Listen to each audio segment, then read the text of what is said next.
Good morning everyone. स्वागत है आपका हमारे चैनल मैथ आचार्य विशिष्ट में।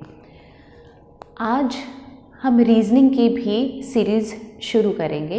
रीजनिंग के क्योंकि एसएससी प्रिपरेशन के लिए या कोई भी गवर्नमेंट लेवल के एग्ज़ाम्स के लिए रीजनिंग भी उतनी ही इम्पॉर्टेंट है जितनी मैथ्स इम्पॉर्टेंट है। तो मैथ्स के साथ साथ रीजनिंग के भी वीडियोस हम आपके साथ शेयर किया करेंगे और आने वाले टाइम में कुछ जीएस की वीडियोस भी हम डालेंगे, जिससे कि है आपको एक ही प्लेटफॉर्म पे सारा कंटेंट प्रोवाइड किया जा सके। तो आज से हम रीजनिंग स्टार्ट करते हैं। रीजनिंग का जो चैप्टर है, मैंने पहला चैप्टर रीजनिंग का कैलेंडर लिया है।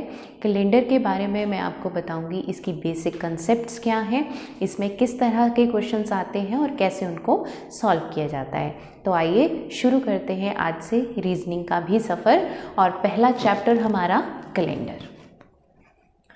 बच्चे, कैलेंडर जो है, कैलेंडर आपको पता है एक आपने नॉर्मल ईयर होता है, एक ऑर्डिनरी ईयर होता है जिसको हम ऑर्डिनरी ईयर भी कह सकते हैं। नॉर्मल ईयर में 365 डेज होते हैं, ठीक है, और एक होता है आपका लीप ईयर। क्लियर? एक नॉर्मल ईयर और एक leap year. Normal year contains, जैसे कि मैंने आपको यहाँ पे कैटेगराइज करके भी बताया हुआ है, normal year contains 365 days, leap year contains 366 days, ठीक है। अब जो कैलेंडर का कंसेप्ट है बेटा, उसमें एक चीज आती है ऑड डे, एक्स्ट्रा डे।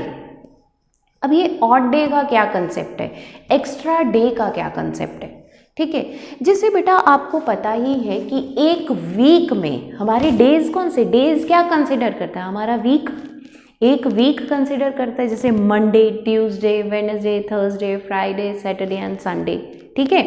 7 दिनों से हमारा एक वीक बनता है, ठीक है ना। और यही 7 दिन रिपीट होते रहते हैं हमारे कैलेंडर में। पहले मंडे आया, ट्यूसडे आया, फिर संडे तक हम पहुंचते हैं, फिर दोबारा से मंडे शुरू हो जाता है ना।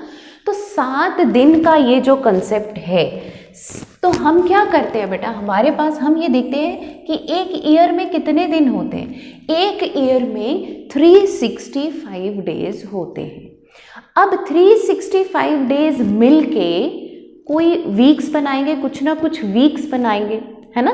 एक कंप्लीट देखते हैं कितने वीक इसमें हमारे बनते हैं। हम क्या करते हैं, 365 को हम 7 से डिवाइड करके देखते हैं। क्यों 7 से डिवाइड करके देखते हैं? क्योंकि एक हफ्ते में 7 दिन होते हैं। 7 दिन के बाद फिर से वही वीक जो है वो रिसाइकल होना शुरू हो जाता है। तो जब हमने इसको 365 को 7 से डिवाइड किया, तो यहाँ से हमारे कंप्लीट कितने दिन निकल के आए, 52 वीक्स निकल के आए। 365 को जब हमने 7 से डिवाइड किया तो कितने कंप्लीट वीक निकल के आए हैं, 52 वीक कंप्लीट निकल के आए हैं। और एक जो है वो एक्स्ट्रा डे रह गया, मतलब 52 वीक्स कंप्लीट, 7 दिन करके दिनों ने 52 कंप्लीट वीक्स बना लिए और एक दिन अकेला रह गया जो कि एक एक्स्ट्रा डे कहलाएगा आपके नॉर्मल ईयर में, ठीक है। तो यहाँ से हमें पता चलता है कि एक नॉर्मल ईयर में या फिर ऑर्डिनरी ईयर में 52 वीक्स प्लस 1 एक्स्ट्रा डे होता है। अब आपको ये भी क्लियर होना चाहिए कि ऑर्डिनरी ईयर का कैसे पता लगता है कि वो एक ऑर्डिनरी ईयर है। जिस ईयर में फेब में 28 डेज होते हैं वो ऑर्डिनरी ईयर होता है। क्लियर है? ठीक है।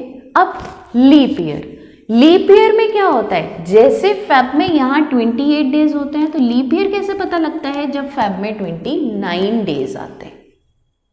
जब फेब में 29 डेज आते हैं तो हमें पता लगता है कि ये एक लीप ईयर है। और जब आपको इतना पता है, अगर 29 डेज हैं फेब में तो टोटल ईयर में कितने डेज होते हैं? 366 डेज होते हैं। जब 366 को आप 7 से डिवाइड करते हो तो यहाँ से भी 52 वीक्स कंप्लीट निकल के आते हैं, प्लस 2 एक्स्ट्रा डे रहता है, 2 एक्स्ट्रा डेज रहते हैं। ठीक है, तो अब ये कैसे पता लगाया जाए कि कोई भी एक पर्टिकुलर ईयर जो है वो लीप ईयर है या फिर एक ऑर्डिनरी ईयर है? अभी तक हमने सीखा कि लीप ईयर और ऑर्डिनरी ईयर में क्या फ़र्क है। ऑर्डिनरी ईयर में 365 डेज होते हैं और एक एक्स्ट्रा डे होता है। लीप ईयर में 366 डेज होते हैं और 2 एक्स्ट्रा डेज होते हैं। अब अगला पॉइंट ये आता है कि हमें ये कैसे पता लगे कि कोई भी एक पर्टिकुलर ईयर जो है वो लीप ईयर है या फिर ऑर्डिनरी ईयर है। तो आइए देखते हैं। देखिए, कोई भी गिवन ईयर, जैसे मैं कोई भी ईयर ले लूँ, यहाँ पे ईयर लिया मैंने 1996, मुझे पता लगाना है कि ये लीप ईयर है या फिर ऑर्डिनरी ईयर है। ठीक है, तो लीप ईयर का जो कंसेप्ट होता है बेटा, उसमें हम ईयर को 4 से डिवाइड करके देखते हैं। 4 से डिवाइड क्यों करके देखते हैं? क्योंकि हर 4 साल के बाद लीप ईयर आता है। ये तो हम बचपन से ही सुनते आ रहे हैं कि लीप ईयर कब आता है? हर 4 साल के बाद लीप ईयर आता है। तो कोई भी एक पर्टिकुलर ईयर अगर तो 4 से एग्जैक्टली डिविजिबल है, जहाँ पे रिमाइंडर जो है 0 बचता हो, ठीक है ना, एग्जैक्टली डिविजिबल का मतलब पूरा पूरा भाग हो जाए और रिमाइंडर 0 बचे।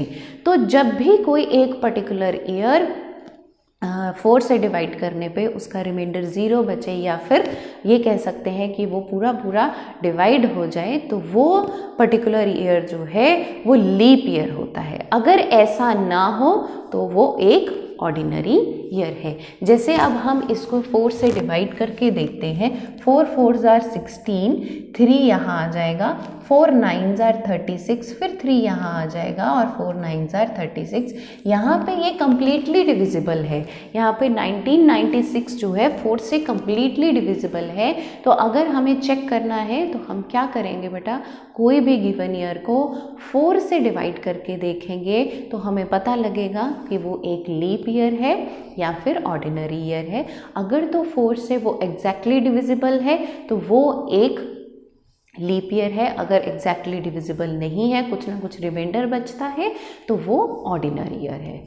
तो यहाँ से आपको एक पॉइंट का पता चल गया कि कैसे आप डिफ्रेंशिएट कर सकते हैं बिटवीन एन ऑर्डिनरी ईयर और लीप ईयर।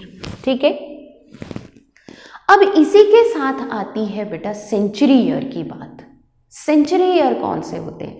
सेंचुरी ईयर जिसके साथ 2 0 लगे हुए हैं। एक सेंचुरी कंप्लीट करता है। सेंचुरी मतलब 100 साल कंप्लीट करता है, तो वो जो है सेंचुरी ईयर कहलाता है। जैसे 1500, 1600, 2000, ठीक है, 2100। तो इस तरह जो है सेंचुरी ईयर जिसके साथ 2 0 लगी होती है, एक सेंचुरी पूरे 100 साल कंप्लीट हो जाते हैं, तो वो एक सेंचुरी ईयर कहलाता है। तो सेंचुरी ईयर का कैसे पता लगे कि सेंचुरी ईयर जो है वो लीप ईयर है या फिर ऑर्डिनरी ईयर है? तो किसी भी सेंचुरी ईयर को 400 से बेटा डिवाइड करके देखा जाता है।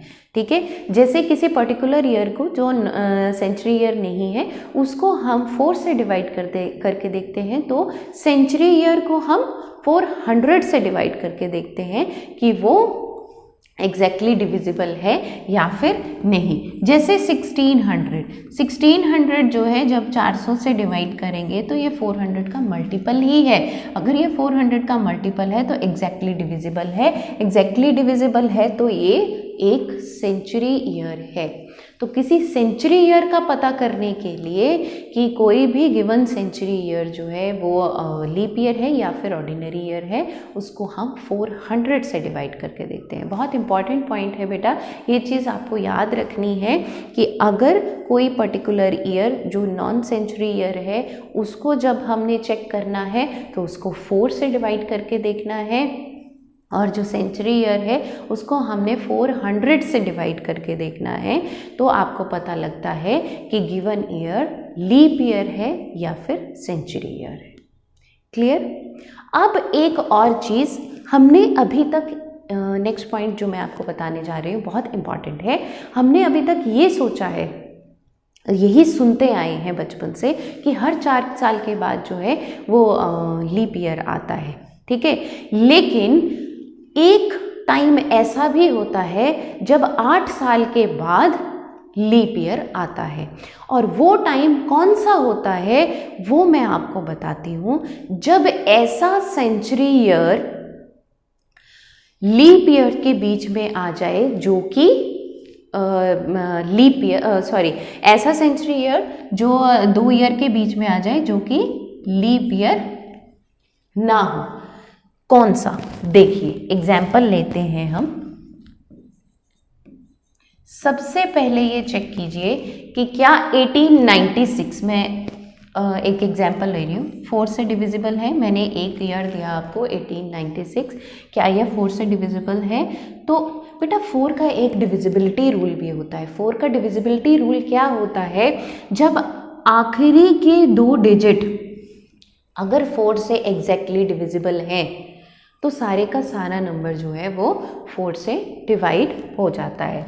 तो यहाँ 96 जो है वो 4 से डिविजिबल है, तो इसका मतलब क्या है, ये पूरे का पूरा नंबर जो है वो 4 से डिविजिबल होगा। आइए इसको करके देखते हैं। 4 4 जार 16, 2 यहाँ पे आ जाएगा, एंड 4 6 जार 24, 4 7 जार 28, एक इधर आ जाएगा एंड फिर 4 पे जाएगा, तो ये एग्जैक्टली डिविजिबल है।